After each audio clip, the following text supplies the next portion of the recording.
अस्सलामु अलैकुम वरहमतुल्लाहि वबरकातुहू। एक बहुत ज़बरदस्त शायरी।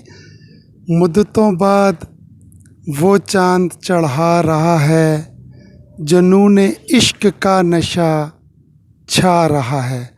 ये बड़ी ज़बरदस्त एक स्टोरी है दो लवर्स की कि उनका जब आपस में रब्ता होता है एक मुद्दत के बाद, तो वो फिर शायर क्या कहता है, जब रब्ता होता है कोई मिलने मिलने का भी चांस बनता होगा, मुद्दतों बाद वो चांद चढ़ा रहा है, जुनून इश्क का नशा छा रहा है।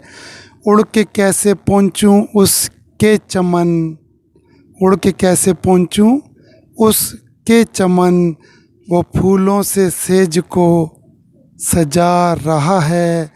नैन से नैन मिलाने का मंज़र क़यामत होगा, नैन से नैन मिलाने का मंज़र क़यामत होगा।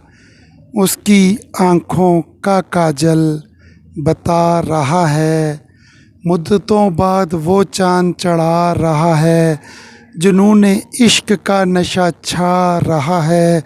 उड़ के कैसे पहुँचूँ उसके चमन, वो फूलों से सेज को सजा रहा है।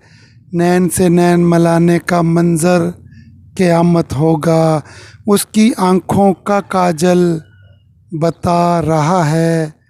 क्या ख़बर उसका वादा वफ़ा हो, क्या ख़बर उसका वादा वफ़ा हो, या मेरे दिल को बेला रहा है। मुद्दतों बाद वो चाँद चढ़ा रहा है। बहुत शुक्रिया।